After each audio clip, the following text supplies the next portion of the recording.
Hello, ladies and gentlemen, and welcome to today's broadcast on absolute and relative quantitation for targeted metabolomics and lipidomics by Dr. Sheher Mohsin.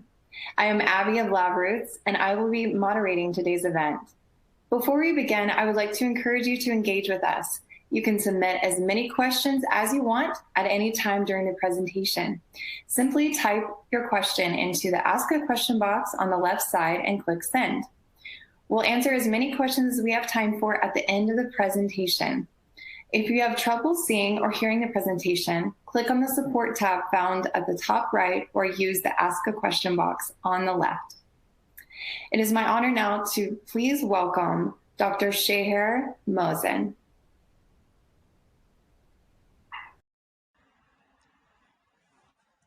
Hi everyone, the title of my presentation is Absolute Quantitation of Fragile Metabolites and Semi-Quantitation of Lipids. Here is the agenda.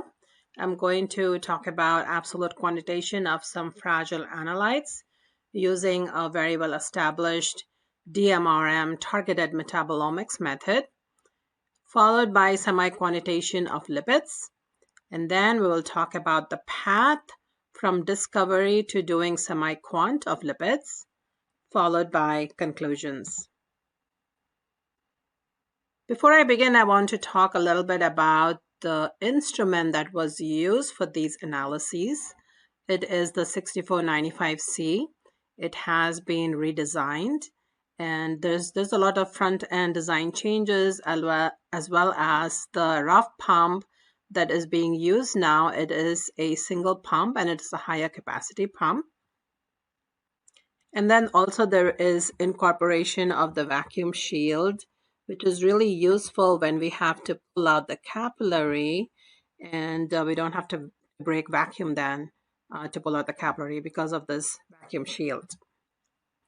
So instead of the two pumps that we had before, the MS-40 pumps, it's been replaced by one MS-120 pump, and it's higher capacity pumping, decreased concerns for vacuum maintenance, and because of this higher pumping capacity, we have improved performance of the iFunnel as well.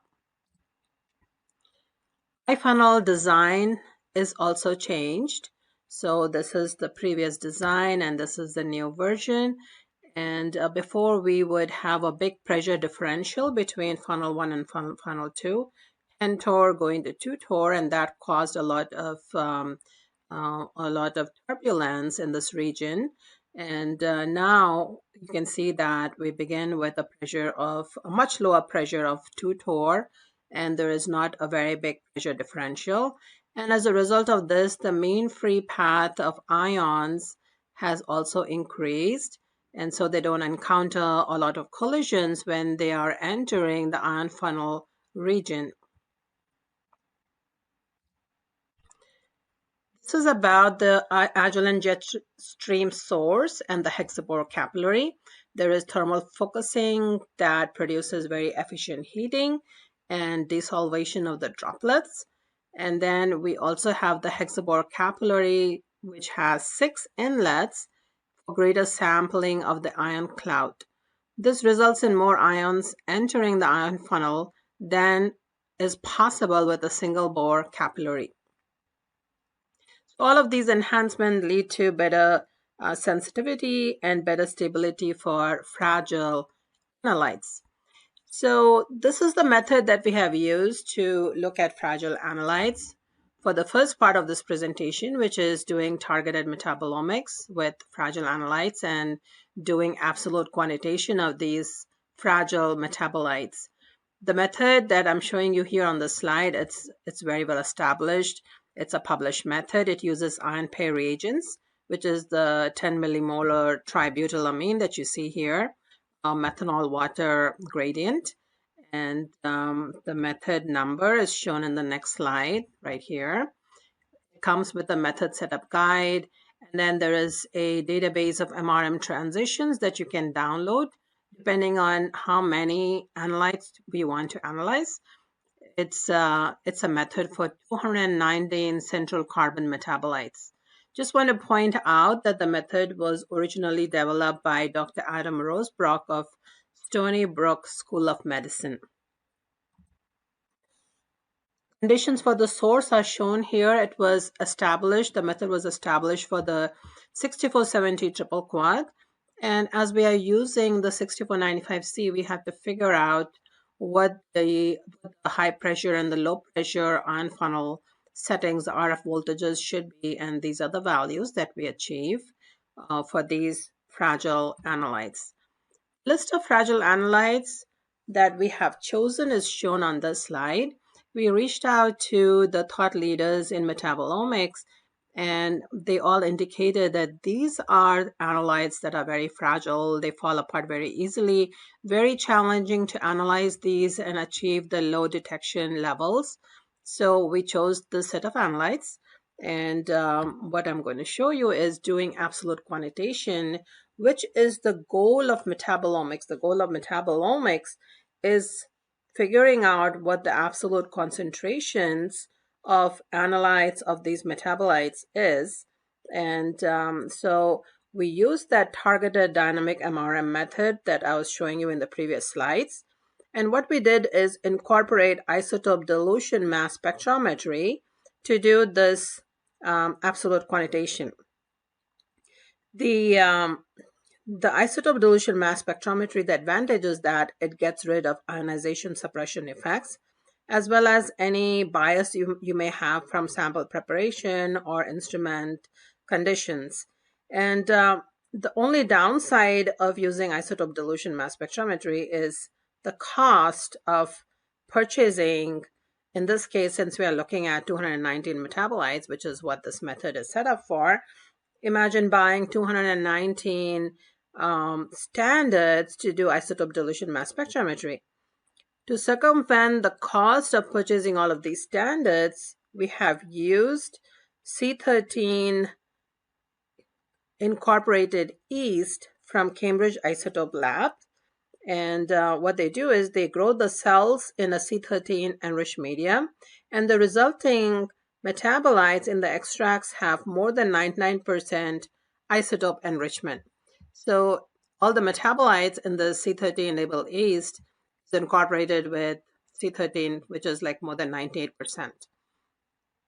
So using this approach, we have reduced variability, it improves precision and accuracy, increased level of confidence in our reported metabolite, because you not only see retention time of the C12 analyte, which would be in the sample, but also the C13 that is spiked in. There were the retention times and responses would match.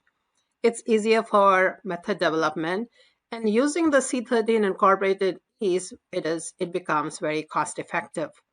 So with this approach, what you do is you add the same quantity and volume of C13 to the standards and the samples.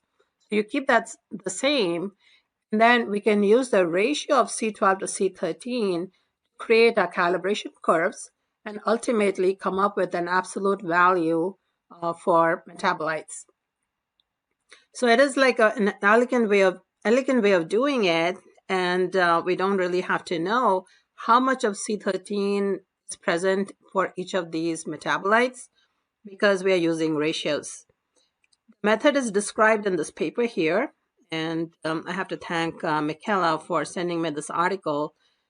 And this article is for doing amino acids, and we have used it for looking at metabolites. These are the results, and I'm showing you the results first for the phosphoenol pyruvate, which is one of the challenging fragile analytes that we talked about. I want to point out that all of the study was done with matrix in the samples. So these are not pure standards that we are showing responses for. These are standards that are spiked into a matrix. And the concentration of matrix is something like 100 million extract of yeast cells, which comes out to be about 0.75 milligrams per mil.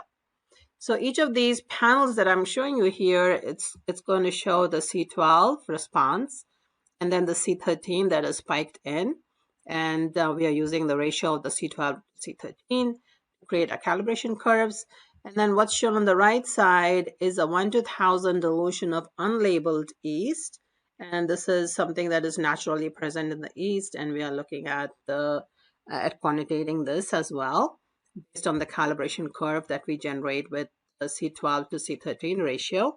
And so we are looking at the phosphoenol pyruvic acid transition 167 going to 79, and we can see that retention times are right on between the C12 and C13 for kind of like a double confirmation.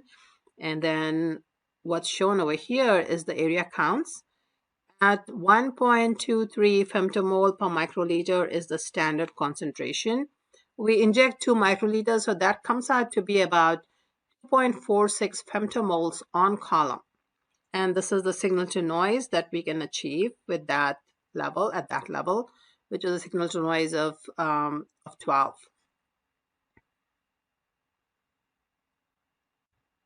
Also, I want to show you that you can see that the response of C13 that is spiked in to the standard in the sample, it's about the same counts, 59,000, like 60,000 counts.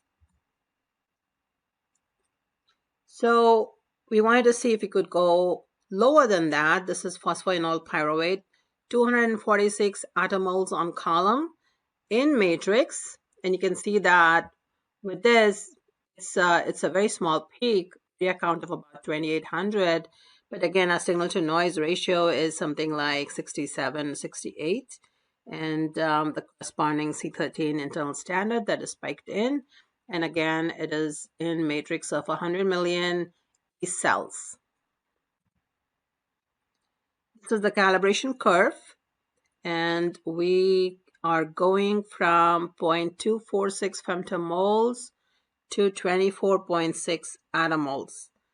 And you can see this is like 8 levels. So there is 7 orders of magnitude, because each of these levels is a 1 to 10 dilution. So when you see 8 levels, there is like 7 orders of magnitude for the quantitation, going all the way from femtomoles to nanomole amounts on column. And you can see the linearity. It's shown here. It's 0.99 R-square value of 0.997, which is really amazing. And then the points over here that are the lower concentration are shown over here. They are zoomed in. So we can see it's linear down to like the lowest point in the curve. Lactate, one of the other challenging molecules. It's 22 femtomoles on column is the response that is shown here. And then this is in yeast, 2.4 femtomoles on column. And again, this is all done in matrix, which is 100 million cells. Lactate, 1.78 femtomoles on column. And this is in matrix with the C12 and the C13. Lactic acid, same retention time. And lactate curve, we can go from something like 178 attomoles on column to 17.8 nanomoles on column, 9 points. So this is 8 orders of magnitude. And you can notice what the R-square value is. It's like 0.999. All the way down to the lowest points, it's linear. And again, lactate, we're showing you here, it is in matrix, 100 million counts of the cells. ATP, I'm also showing the blank over here. So you can see this is the blank and we don't really see anything. And then this is ATP at 50.8 attomoles on column. It's a very small peak, 1350 counts. But again, if you're looking at signal to noise ratio, it's 72.5. And so we have ATP 50.8 attomoles on column in the presence of a matrix. And now this is ATP with its C13 internal standard, same retention time. And then this is that lower level we can achieve, which is 50.8 attomoles. And you can see the area count and the signal to noise. Curve for ATP is shown here, 7 orders of magnitude. in matrix, and this is 8 levels, so that's 7 orders of magnitude, all the way from attomoles to nanomoles on column.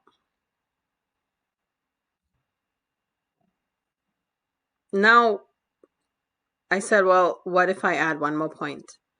How is the R-square value going to change? So we had an R-square for 8 levels of 0.99, and now we are going all the way, increasing that to 9 levels, attomoles to nanomoles on column, and this is 8 orders of magnitude, 9 levels. And you can see when we expand these points at the low concentrations, it is linear down to the lowest point, which is just amazing. And again, I want to mention that we are using ratios of the response and not using the absolute areas. And that gives us that advantage of increasing the orders of magnitude and linearity that we can achieve for doing absolute quantitation of these analytes. Fructose 1,6 bisphosphate. Again, it's something that's very challenging, and we can just showing you that this is 6.59 femtomoles to 6.59 nanomoles on column, 6 orders of magnitude here, and then the points over here are expanded here. Concentration of matrix, again, it is the 100 million cells. This is oxaloacetate, and we have 5 levels here. 0.98 leucine, which is again one of the very challenging molecules, and you can see that it falls apart very easily. And what's shown over here is the lowest level we can achieve, which is 1.53 femtomoles on column, and then it shows the linearity over here. Blank and then leucine at 1.53 femtomoles on column. Citrate, 7 orders of magnitude. This is 8 levels that are shown over here, and same thing. Citrate at 1.04 femtomoles on column with its C13 internal standard shown here. And that is the end. This is the last slide for looking at doing absolute quantitation with fragile analytes. And we are using isotope dilution mass spectrometry. And the C13 that we are using to spike into the standards in the samples is the C13 incorporated yeast from Cambridge Isotope Labs. By doing that, we can get more orders of magnitude linearity for each of these species. And we know that the newly designed 6495C ion funnels work because we have this amazing sensitivity down to attomole levels for very fragile analytes. And so that's improved our limit of detection and limit of quantitation for these fragile analytes. Okay, so we are going to shift gears here and talk about doing targeted lipidomics on the 6495C. So until now, I have been doing untargeted lipidomics with a QTOF. And with untargeted lipidomics, we get to see everything that's in the sample.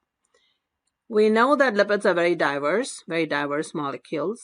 And we have diversity within lipid classes. We can imagine, for example, here's the R1 and the R2, the acyl chains. We can have different lengths of these chains. We can have different positions of these double bonds. There is stereoisomerism around these chiral centers. And then there is the head group itself that could be different. And with all of these, we can imagine having many theoretical number of molecular lipids, so many lipids in the sample that it would be almost impossible to look at each one of them and make sure that whether they are there or not in the sample. So how do we go about doing targeted lipidomics when there is so many different possibilities of molecular species in a lipidomic sample? It almost seems like an impossible task. And when we are doing targeted lipidomics on a triple quad, it's almost like having a tunnel vision because we only see what we set up the instrument to see. We don't see everything. So how do we go about it? So the rest of the talk is about doing targeted lipidomics. What we did was start with a very well-established method for looking at 660 unique lipids in a sample.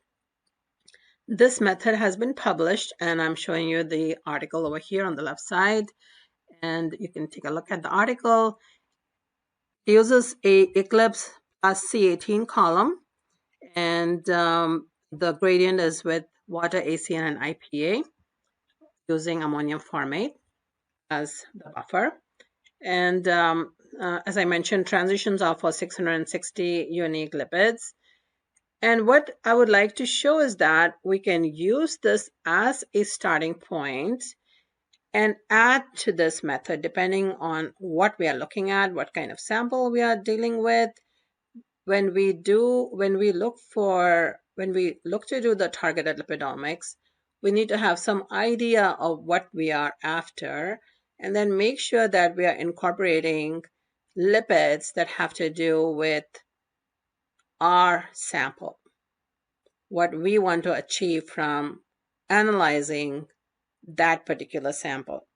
So I want to show you the workflow of doing targeted lipidomics using a method such as this, and then building on that method by adding more lipids to it. And also we want to make sure, because when we go to a triple quad, the goal again is to do quantitation. But because there are so much diversity of lipids, we can do class-based semi-quantitation. So that's the goal that I want to take you through now.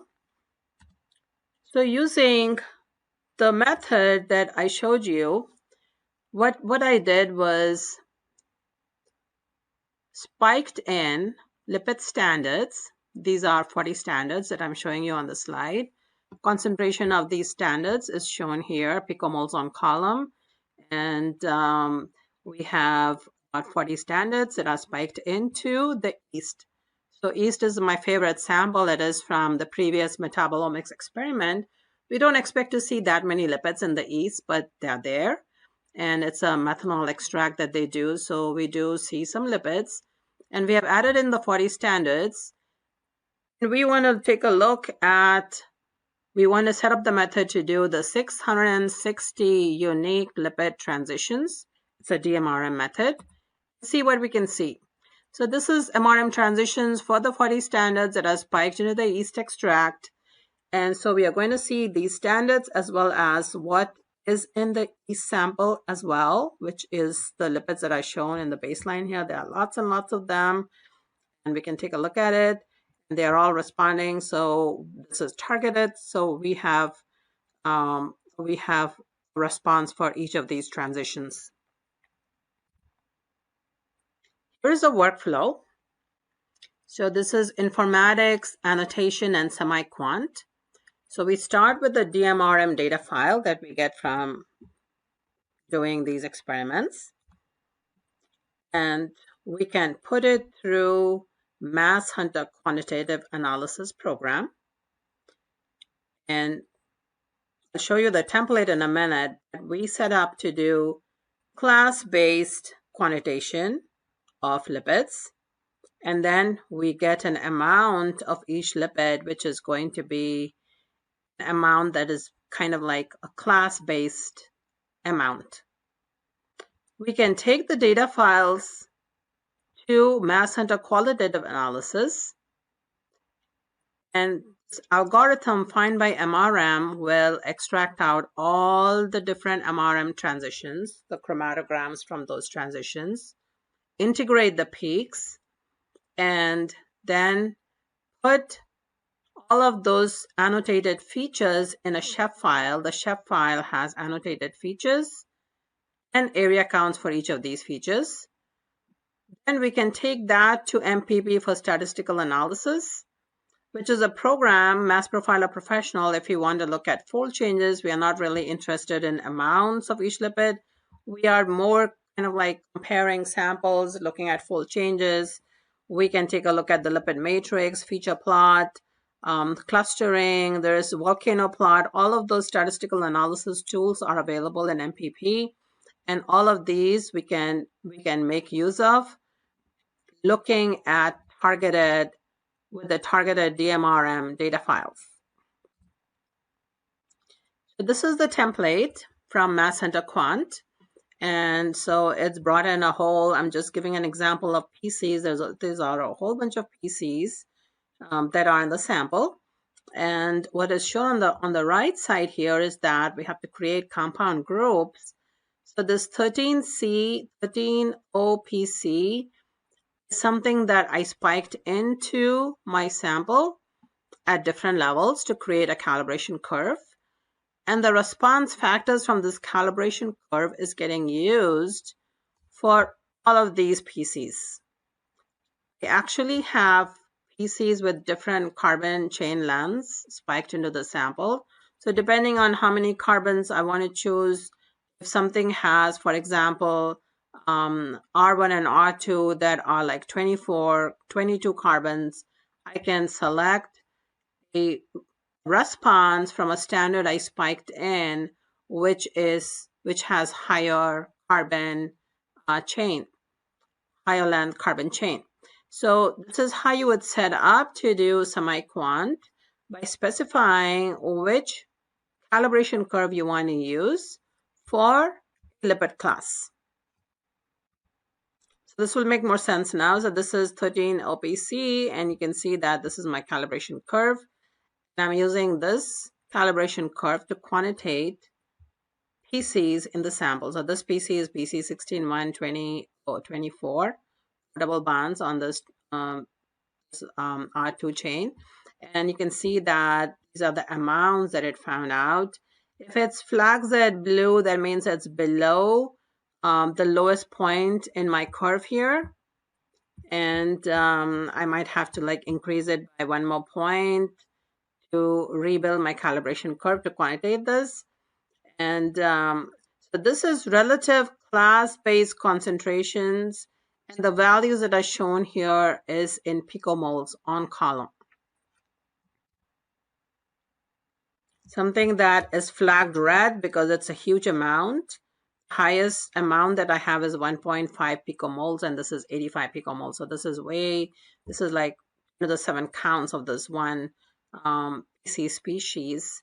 So this is results for PC 16, 1, 24, and East based on response factor for at 13OPC.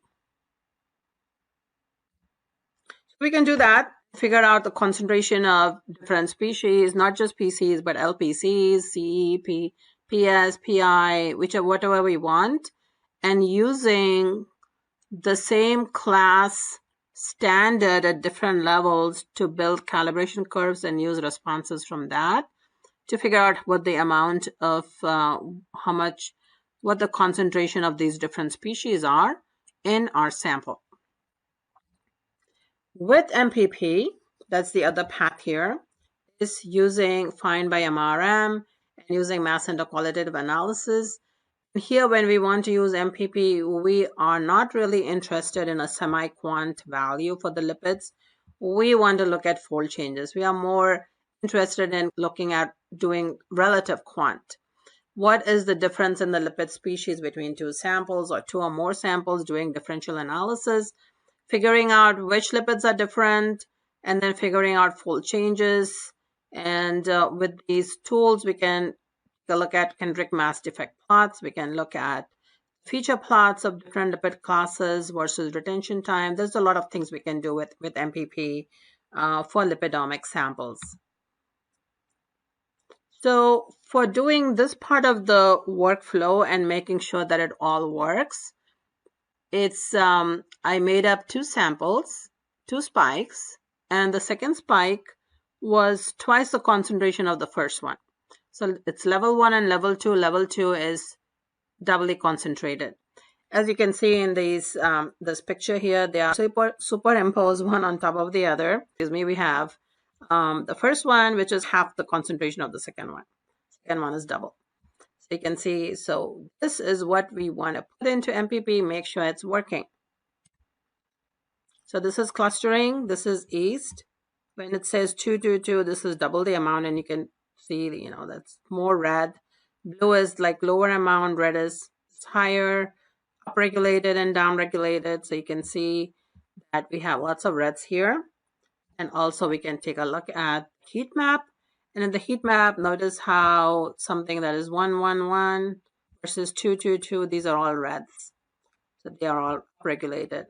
And then there's a really nice color scheme here. It shows different classes of lipids that we are looking at, and how they are more in the spike, that is twice the concentration. So this is just proving that everything, all the tools are working for us in this targeted workflow. And what I'm showing you here again is the fold change, which is amazing that even though we are just doing relative quant, one versus the other, it shows up the right value, which is like twice the amount that I spiked in. Here's another view, which is the matrix plot of the lipids. And we are looking at the lipid class, which is 17O iso-PC, 17O PG, 17O PC. You can see that the ones that are twice the amount are all flagged red. So these are all red versus the blue here, which is the lower value then. So we went through doing targeted lipidomics, but what if we wanted to add more lipids to this assay? What if we didn't know what was in our sample and we set up the QTOF in the more discovery workflow, and then we wanted to add those lipids that we found in the discovery mode on the QTOF, we wanted to add it now to the triple quad to do semi-quantitation or do relative quantitation with MPP, look at fold changes and so on. So there are like so many different ways we can think about this, that the triple quad is really to measure lipid species with greater accuracy and precision. But again, it is things that we set up that we know we want to look at. But the unknowns in the sample, if we didn't know what was in our sample and we wanted to validate what we are already looking at in the triple quad, or revalidate or add more lipids, then we have to go from discovery to quantitation on the triple quad. So this is the workflow. If we wanted to do discovery and then set it up to do semi-quant, this would be the workflow for that. So we run our samples on the QTOF, and because it's a QTOF, we are looking at everything in the sample, and it may not be the best limit of detection that we can get with a more targeted approach on a triple quad. This will give us an idea of what is in the sample, what kind of lipid species are there in our sample, and then from here we go to the lipid annotator that's going to annotate the lipids. It makes lipid IDs based on MSMS level information. And then we can take that information, go to the lipid creator, and make our list of transitions using the lipid creator, go to Skyline, feed in the data from the QTOF in the Skyline, and see which dMRM transitions are hits for our data file, for our sample, and then that information can be imported into triple quad as a list of MRM. Retention time information comes from Skyline because we have fed in the QTOF data. If we keep the same chromatography between the QTOF and the triple quad, then we are ready to go. So this is going from discovery all the way to doing targeted lipidomics. Then this part of the workflow we already talked about. Once we have that information, the annotated entities, we can take it either to MPP to do the statistical analysis, or we can take it to mass center quant to do the semi-quant. So that's the workflow if we wanted to go from discovery to doing semi-quant on a triple quad. So here's the lipid annotator, and we have annotated the lipids, and then we can take a look. So for example, there is BMP that was found in the samples with the QTOF, and then we know the assay that I showed you before did not have any BMPs. So our goal here is to add BMPs to our list of lipids. So we go to the lipid creator, and this is a really great tool if somebody hasn't used it. We have the option of choosing the acyl, fatty acyl chain lengths. And when we give it this information, how many double bonds we're looking at, and it creates the list of transitions for us, which is this example here. And then we can take it to Skyline. Those transitions can be exported to Skyline.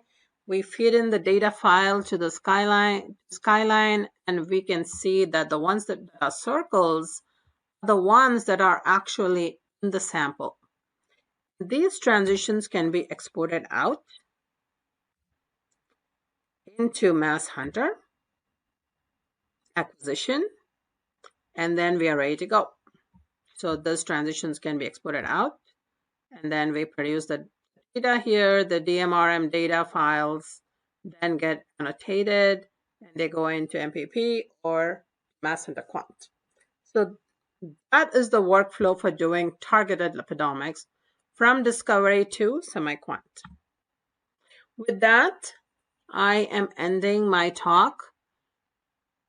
Just as a summary, the new 6495C has better sensitivity, and it's better for fragile analytes because the newly designed ion funnels do a good job with these fragile analytes. We have taken a look at some of these fragile analytes, and we show the absolute quantitation results using stable isotope dilution mass spectrometry. We show 6 or greater orders of magnitude linear dynamic range for quantitation for fragile metabolites. We also show the workflow for doing targeted lipid assay with statistical analysis tools and semi-quantitation tools using Mass Hunter Quant. Thank you for your attention.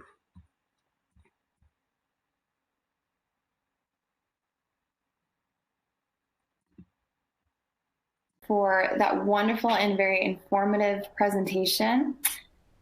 We now will begin our question and answer portion of the presentation, and we already have a couple of great questions in the panel.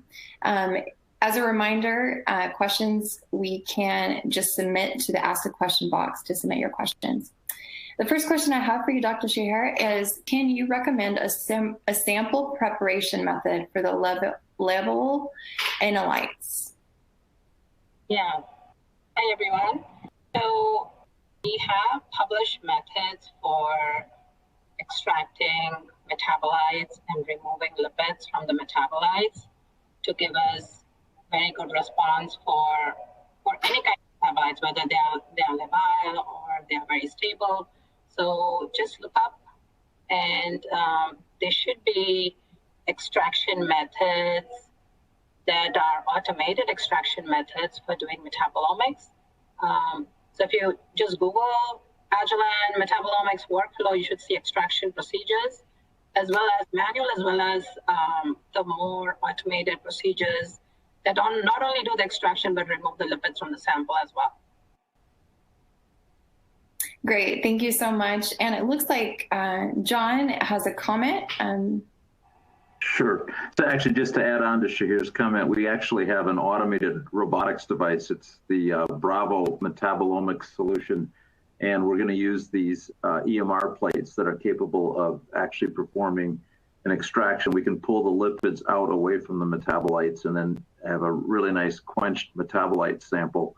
And this is working quite well, especially in terms of trying to provide some type of a standardized automated workflow in the lab. And it doesn't require people to learn programming, don't have to have automation experience. It's a very nice device. So that's something we'd be happy to follow up on if people have questions. Wonderful. Thank you so much, John and Dr. Sheher. It looks like that concludes our questions for today. If there are no more questions, this presentation is just as a reminder, it will be posted online and will be addressed to the email address you provided at the time of registration. I just want to thank all the participants today for listening in, and thank you again, Dr. Sheher, for your wonderful research and presentation. And to everyone who participated, we hope you enjoy the rest of the event. Thank you, Abby. Thank you.